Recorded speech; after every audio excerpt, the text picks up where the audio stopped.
अस्सलाम वालेकुम जी दोस्तों, ਤੁਹਾਨੂੰ ਪਤਾ ਕਿ ਅਸੀਂ ਪੰਜਾਬ ਦੇ ਕਲਚਰ ਨੂੰ ਤਕਰੀਬਨ ਕੋਸ਼ਿਸ਼ ਕਰੀਦੀ ਹੈ ਕਿ ਜਿਹੜਾ ਸਾਡੀ ਪਹੁੰਚ ਤੱਕ ਨਾ ਹੀ ਛੱਡਿਆ ਜਾਵੇ। ਤੇ ਅੱਜ ਜਿਹੜਾ ਸਾਨੂੰ ਜੈਨਮਨ ਨੈਚੁਰਲੀ ਤੌਰ ਤੇ ਮਿਲਿਆ ਕਿ ਅਸੀਂ ਇਕੱਠੇ ਹੋਏ ਤੇ ਬਾਗ 'ਚ ਆਏ। ਤੇ ਬਾਗ ਵੀ ਸ਼ਬਾਜ਼ ਭਾਈ ਇਹਨਾਂ ਦਾ ਬਾਗ ਆ ਤੇ ਇਹਨਾਂ ਨੇ ਕਿਹਾ ਵੀ ਚੱਲਦੇ ਆ ਉੱਥੇ ਟਬਕੇ ਦਾ ਅੰਬ ਲੱਗੇ। ਟਬਕੇ ਦੇ ਅੰਬ ਨੂੰ ਸਿਆਣੇ ਬੰਦੇ ਜਾਂ ਪੰਜਾਬੀ ਬੰਦੇ ਅੱਛੇ ਤਰੀਕੇ ਨਾਲ ਸਮਝਦੇ ਹੋ। ਟਬਕੇ ਦਾ ਅੰਬ ਉਹ ਵਾ ਜਿਹੜਾ ਕੁਦਰਤੀ ਤੌਰ ਤੇ ਦਰਖਤ ਦੇ ਉੱਤੇ ਪੱਕਦਾ ਵਾ। ਤੁਸੀਂ ਸਾਡੇ ਹੱਥ 'ਚ ਵੇਖ ਰਹੇ ਹੋਵੋਗੇ ਕਿ ਅਸੀਂ ਅੰਬ ਲਾਏ ਆ ਔਰ ਇਹਨਾਂ ਦਾ ਜ਼ਾਇਕਾ ਯਕੀਨ ਕਰਕੇ ਜਾਣੋ ਕਿ ਇਹਦਾ ਜ਼ਾਇਕਾ ਦੂਸਰੇ ਅੰਬ ਦੇ ਨਾਲ ਕਦੀ ਰਲ ਨਹੀਂ ਸਕਦਾ ਕਿਉਂਕਿ ਕੁਦਰਤੀ ਪੱਕਾ ਹੋਇਆ ਵਾ।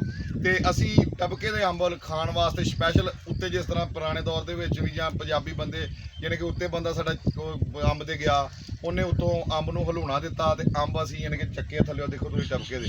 ਔਰ ਯਕੀਨ ਕਰਕੇ ਇਹਨੂੰ ਜਿੱਥੇ ਤੁਹਾਨੂੰ ਟਬਕੇ ਦਾ ਅੰਬ ਲੱਭੇ ਨਾ, ਇੱਕ ਵਾਰੀ ਖਾ ਕੇ ਇਹਦਾ ਜ਼ਾਇਕਾ ਜ਼ਰੂਰ ਚੈੱਕ ਕਰਿਓ ਕਿ ਕਿੰਨੀ ਅੱਲਾ ਦੀ ਜ਼ਾਤ ਪਾਕ ਨੇ ਇਹਦੇ ਵਿੱਚ ਦੂਸਰੇ ਨਾਲੋਂ ਮੁਨਫਰਦ ਜਿਹੜਾ ਮਿਠਾਸ ਰੱਖੀ ਆ, ਮੁਨਫਰਦ ਜ਼ਾਇਕਾ। ਤੇ ਅੱਗੇ ਗੱਲ ਕਰਨਗੇ ਸ਼ਬਾਜ਼ ਭਾਈ, ਕੁਛ ਆਪਣੇ ਯਾਨੀ ਕਿ ਜਜ਼ਬਾਤ ਦਾ ਇਜ਼ਹਾਰ ਕਰਨਗੇ, ਉਹਨਾਂ ਨਾਲ ਕੈਮਰਾ ਕਰੋ ਜੀ। ਸਾਰਿਆਂ ਤੋਂ ਪਹਿਲੇ ਤੇ ਅਸੀਂ ਅੱਲਾ ਦਾ ਸ਼ੁਕਰ ਅਦਾ ਕਰਦੇ ਹਾਂ ਜੇ ਸਾਡੇ ਪੁਰਖਾਂ ਨੇ ਬਾਗ ਲਾਇਆ ਸੀ। ਅੱਜ ਮੈਂ ਚੌਥੀ ਨਸਲ ਤੇ ਮੇਰੇ ਯਾਰ ਸੱਜਣ ਤੇ ਗਾਂ ਸਾਡੀ ਅਗਲੀ ਨਸਲ ਵੀ ਅੰਬ ਖਾਂਦੀ ਆ।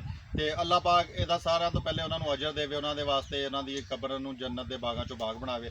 ਦੂਸਰੀ ਗੱਲ ਸੱਜਣੋ, ਤੁਸੀਂ ਲੱਖਾਂ ਹਜ਼ਾਰਾਂ ਲੋਕਾਂ ਨੂੰ ਵੇਚਦੇ ਅੰਬ, ਮੰਡੀਆਂ ਦੇ ਵਿੱਚ ਮੰਡੀਆਂ ਭਰੀਆਂ ਪਈਆਂ, ਰੇਹੜੀਆਂ ਭਰੀਆਂ ਪਈਆਂ, ਰੰਗ ਬਰੰਗੀਆਂ ਨਸਲਾਂ ਦੇ ਅੰਬ ਦੇਖਦੇ ਆ। ਬਹੁਤ ਬਹੁਤ ਅੱਲਾ ਪਾਕ ਨੇ ਜ਼ਾਇਕੇ ਰੱਖੇ, ਬਹੁਤ ਬਹੁਤ ਨਸਲਾਂ ਖੂਬਸੂਰਤ, ਦੇਖਣ ਨੂੰ ਖਾਣ ਨੂੰ ਬੜੇ ਮਜ਼ੇਦਾਰ ਆ। ਲੇਕਿਨ ਮੈਂ ਤੁਹਾਨੂੰ ਆਪਣੇ ਤਜਰਬੇ ਤੋਂ ਵੀ ਦੱਸਦਾ ਵਾਂ, ਸਾਰੀ ਉਮਰ ਹੋ ਗਈ ਇਸ ਬਾਗ ਚੋਂ ਖਾਂਦਿਆਂ ਨੂੰ ਪੀਂਦਿਆਂ ਨੂੰ। ਸੱਜਣੋ, ਜਿਹੜਾ ਅੰਬ ਦੇ ਉੱਪਰ ਪੱਕਿਆ ਨਾ, ਉਹ ਤੁਹਾਨੂੰ ਬਾਜ਼ਾਰ 'ਚੋਂ ਲੱਭਦਾ ਨਹੀਂ ਹੈਗਾ। ਤੁਸੀਂ ਕਿਉਂਕਿ ਲੋਕਾਂ ਨੇ ਜਿਹੜੀ ਮਾਝੀ ਚੰਗੀ ਨਸਲ ਦਾ ਅੰਬ ਖਾਦਾ ਵਾ, ਬਾਜ਼ਾਰ ਦੇ ਵਿੱਚੋਂ ਜਿਹੜਾ ਉਹ ਪੈਲ ਵਾਲਾ ਅੰਬ ਤੇ ਮਸਾਲੇ ਵਾਲਾ ਅੰਬ ਲੱਭਦਾ। ਤੇ ਜੇ ਕਿਤੇ ਤੁਹਾਨੂੰ ਮੌਕਾ ਮਿਲਦਾ ਵਾ ਕਿਸੇ ਯਾਰ ਸੱਜਣ ਕੋ, ਜਿੱਦਾਂ ਮੇਰੇ ਦੋਸਤ ਆਏ ਆ, ਇਮਰਾਨ ਭਾਈ ਆਏ ਮੰਡੀ ਬਹਾਉਦੀਨ ਚੋਂ ਆਏ ਆ, ਆਸਫ ਭਾਈ ਫੈਸਲਾਬਾਦ ਚੋਂ ਆਏ ਆ, ਕੋਈ ਯਾਰ ਬੇਲੀ ਹੈ ਕਿਸੇ ਸੱਜਣ ਮਿੱਤਰ ਕੋਲ ਅੰਬਾਂ ਦਾ ਬਾਗ ਆ ਜਾਂ ਕੋਈ ਚੀਜ਼ ਅਵੇਲੇਬਲ ਆ, ਤੇ ਲਾਜ਼ਮੀ ਜਾਓ। ਮਿਲਣਿਆ ਗਰਮੀ 'ਚ ਵੀ ਟਾਈਮ ਕੱਢ ਕੇ ਜਾਓ, ਤੁਹਾਡੇ ਜਾਣ ਦਾ ਮੁੱਲ ਮੋੜ ਆਏਗਾ। ਤੇ ਜਦੋਂ ਤੁਸੀਂ ਇੱਕ ਹੀ ਅੰਬ ਖਾ ਲਿਆ, ਉਹ ਵੀ ਤਬਕੇ ਦਾ ਉੱਤੋਂ ਅੰਬ ਦੇ ਉੱਤੋਂ ਲੱਥਾ ਹੋਇਆ, ਤੇ ਯਕੀਨ ਮੰਨੋ ਤੁਹਾਡਾ ਆਉਣ ਦਾ ਮੁੱਲ ਮੁੜ ਜਾਏਗਾ ਤੇ ਤੁਸੀਂ ਵਾਕਈ ਦੁਆਵਾਂ 'ਚ ਸਾਨੂੰ ਵੀ ਯਾਦ ਰੱਖੋਗੇ। ਤੇ ਦੂਜਾ ਇੱਕ ਪੈਗਾਮ ਦੇਣਾ ਚਾਹੁੰਦਾ ਵਾਂ ਕਿ ਜਿੱਦਾਂ ਮੇਰੇ ਪੜਦਾਦੇ ਜਦੋਂ ਉਹਨਾਂ ਨੇ ਬਾਗ ਲਾਇਆ, ਦਾਦੇ ਉਹਨਾਂ ਸੰਭਾਲਿਆ, ਸਾਡੇ ਤੱਕ ਪਹੁੰਚਿਆ, ਇਹ ਲੰਬੀ ਉਮਰ ਵਾਲਾ ਫਲ ਵਾ ਇੱਕ ਦਰਖਤ ਆ। ਤੇ ਤੁਸੀਂ ਵੀ ਕੋਸ਼ਿਸ਼ ਕਰੋ, ਅਗਰ ਅੱਲਾ ਨੇ ਤੁਹਾਨੂੰ ਜ਼ਮੀਨ ਦਿੱਤੀ ਆ, ਅਗਰ ਅੱਲਾ ਨੇ ਤੁਹਾਨੂੰ ਮੌਕਾ ਦਿੱਤਾ ਵਾ ਕਿ ਤੁਹਾਡੇ ਕੋਲ ਜ਼ਮੀਨ ਆ ਜਾਂ ਤੁਸੀਂ ਲਾ ਸਕਦੇ ਦਰਖਤ, ਐਸਾ ਦਰਖਤ ਲਾਓ ਫਲਦਾਰ। ਦੇਖੋ ਆ ਮੇਰੇ ਦੋਸਤ ਦਾ ਬਾਬ, ਇਹਨਾਂ ਤੋਂ ਇਲਾਵਾ ਹੁਣ ਮੇਲਾ ਵਾ ਸਾਡੇ ਪਿੰਡ ਹੁੰਦਾ ਸਾਲ ਬਾਅਦ 29 ਹਾੜ ਤੇ 29 ਜੂਨ ਨੂੰ ਜਿਹੜਾ ਹੁੰਦਾ 15 ਹਾੜ ਦਾ। ਤੇ ਤਕਰੀਬਨ ਇਹਨਾਂ ਦੇ ਮੇਲੇ ਦੇ ਉੱਤੇ ਬਹੁਤ ਸਾਰੇ ਮਹਿਮਾਨ ਹੁੰਦੇ। ਕੋਈ ਘਰ ਪਿੰਡ ਦਾ ਐਸਾ ਨਹੀਂ ਜਿੱਥੇ ਮਹਿਮਾਨ ਨਹੀਂ, ਔਰ ਕੋਈ ਮਹਿਮਾਨ ਐਸਾ ਨਹੀਂ ਹੋਣਾ ਜਿਹਨੇ ਇਸ ਬਾਗ 'ਚ ਬਹਿ ਕੇ ਇਹਦੀ ਛਾਏ ਨਹੀਂ ਬੈਠਾ ਹੋਏਗਾ, ਜਿਹਨੇ ਇੱਥੇ ਦੇ ਅੰਬ ਨਹੀਂ ਖਾਦੇ ਹੋਣਗੇ। ਇਸ ਵਾਸਤੇ ਮੇਰਾ ਪੈਗਾਮ ਆ ਸਾਰਿਆਂ ਨੂੰ ਕਿ ਬੂਟੇ ਲਾਓ, ਫਲਦਾਰ ਬੂਟੇ ਲਾਓ, ਲੰਬੀ ਉਮਰ ਵਾਲੇ ਬੂਟੇ ਲਾਓ। ਤੇ ਅੱਜ ਸਾਡੇ ਨਾਲ ਤੁਸੀਂ ਵੀ ਵੀਡੀਓ 'ਚ ਇੰਜੋਏ ਕਰ ਸਕਦੇ ਆ। ਆਉਣਾ ਚਾਹੋ 100 ਬਿਸਮਿਲ੍ਲਾ, ਚੱਕ 87 ਬਾਬੇ ਦੀ ਵੇਲ ਸਾਡਾ ਪਿੰਡ ਆ। ਤੇ ਸਾਡੇ ਇਹ ਵਕਾਰ ਭਾਈ ਤੁਹਾਨੂੰ ਆਪਣਾ ਨੰਬਰ ਵੀ ਦੇ ਦੇਣਗੇ, ਇਹਨਾਂ ਨਾਲ ਰਾਬਤਾ ਕਰਕੇ ਜਦੋਂ ਮਰਜ਼ੀ ਆਓ, ਤੁਹਾਨੂੰ ਮੋਸਟ ਵੈਲਕਮ ਕਰਾਂਗੇ। ਤੇ ਬਾਕੀ ਵਕਾਰ ਭਾਈ ਤੇ ਇਮਰਾਨ ਭਾਈ ਤੁਹਾਨੂੰ ਦੱਸਦੇ ਆ। ਇਹ ਜੀ ਹੁਣ ਅਸੀਂ ਪੁੱਛਣਾ ਵਾ ਇਮਰਾਨ ਭਾਈ ਨੂੰ ਬੇਸਿਕ ਕਿ ਤੁਹਾਨੂੰ ਕੀ ਫੀਲ ਹੋ ਰਿਹਾ ਵਾ ਕਿ ਇਹ ਮੌਕਾ ਵੱਡੀ ਚੀਜ਼ ਪਤਾ ਕੀ ਆ ਕਿ ਹੁਣ ਜ਼ਮਾਨੇ ਦੇ ਹਿਸਾਬ ਦੇ ਨਾਲ, ਲੋਕਾਂ ਕੋਲ ਟਾਈਮ ਸ਼ਾਰਟ ਦੇ ਹਿਸਾਬ ਦੇ ਨਾਲ ਉਹ ਚੀਜ਼ਾਂ ਜਿਹੜੀਆਂ ਵਾ ਉਹ ਖਤਮ ਹੋ ਗਈਆਂ ਕਿ ਇਕੱਠੇ ਹੋਵੋ, ਜਾਵੋ, ਫਿਰੋ, ਤੁਰੋ।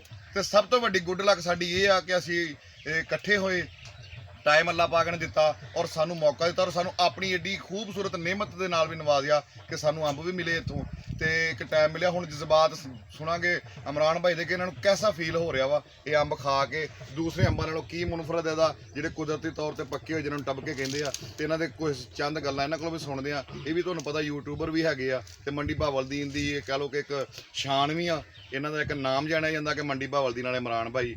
ਤੇ ਕੁਛ ਚੰਦ ਗੱਲਾਂ ਇਮਰਾਨ ਭਾਈ ਜੀ ਨੂੰ। ਬਹੁਤ ਸ਼ੁਕਰੀਆ ਜੀ ਰਾਣਾ ਸ਼ਬਾਜ਼ ਸਾਹਿਬ ਦਾ ਤੇ ਰਾਣੇ ਵਕਾਰ ਦਾ ਜੀ। ਸਭ ਤੋਂ ਜ਼ਿਆਦਾ ਥੈਂਕ ਰਾਣਾ ਸ਼ਬਾਜ਼ ਦਾ ਕਿ ਇਹਨਾਂ ਦੀ ਵਜ੍ਹਾ ਤੋਂ ਅੱਜ ਅਸੀਂ ਗੁੜ ਵਰਗੇ ਅੰਬ ਖਾ ਰਹੇ ਹਾਂ। ਠੀਕ ਹੈ ਜੀ, ਤੁਸੀਂ ਇਹਨੂੰ ਸਿਰਫ ਚਸ ਵੀਡੀਓ 'ਚ ਹੀ ਲੈ ਸਕਦੇ ਹੋ, ਜਿੰਨਾ ਮਜ਼ਾ ਸਾਨੂੰ ਆ ਰਿਹਾ। ਬਹੁਤ ਜ਼ਿਆਦਾ ਮਿੱਠੇ ਨੇ ਤੇ ਤਬਕੇ ਦੇ ਉੱਤੋਂ ਲਾ ਕੇ ਜਿਹੜੇ ਖਾਓ, ਇਹਦੇ ਵਿੱਚ ਤਾਕਤ ਵੀ ਬਹੁਤ ਜ਼ਿਆਦਾ ਵਾ। ਤੇ ਬਹੁਤ ਜ਼ਿਆਦਾ ਸਾਨੂੰ ਖੁਸ਼ੀ ਹੋਈ ਕਿ ਰਾਣਾ ਸਾਹਿਬ ਨੇ ਸਾਨੂੰ ਸਪੈਸ਼ਲ ਇਨਵਾਈਟ ਕੀਤਾ ਔਰ ਅਸੀਂ ਉੱਤੋਂ ਲਾ ਕੇ ਯਾਨੀ ਕਿ ਇੱਕ ਵਕਤ ਨੂੰ ਇੰਜੋਏ ਕਰ ਰਹੇ ਹਾਂ। ਬਹੁਤ ਸ਼ੁਕਰੀਆ ਜੀ ਇਹਨਾਂ ਦਾ, ਥੈਂਕ ਯੂ ਜੀ। ਤੇ ਸਾਡੇ ਪੰਜਾਬੀ ਦੀ ਯਾਨੀ ਕਿ ਹਰ ਗੱਲ ਜਿਹੜੀ ਜਿੱਥੋਂ ਤੱਕ ਅਸੀਂ ਪਹੁੰਚਦੇ ਤੁਹਾਨੂੰ ਦਿਖਾ ਦਿੰਦੇ ਰਹੀਏ, ਉਹਨੂੰ ਵੇਖਣ ਵਾਸਤੇ ਪੰਜਾਬੀ ਕਲਚਰ ਤੁਹਾਡੇ ਤੱਕ ਪ੍ਰਮੋਟ ਕਰਦੇ ਰਹੀਏ।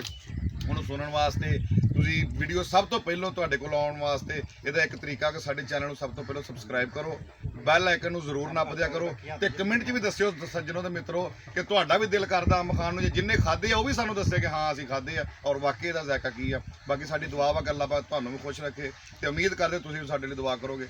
ਆਪਣੇ ਲਾਲੇ ਵਕਾਰ ਨੂੰ, ਮੇਰੇ ਨਾਲ ਦੋਸਤਾਂ ਨੂੰ, ਸ਼ਬਾਜ਼ ਭਾਈ ਨੂੰ ਆਪਣੀਆਂ ਦੁਆਵਾਂ 'ਚ ਯਾਦ ਰੱਖਿਓ। ਸਾਰੇ ਦੋਸਤਾਂ ਨੂੰ ਮੇਰੀ ਤਰਫੋਂ ਅਸਲਾਮ ਵਾਲੇਕੁਮ ਜੀ।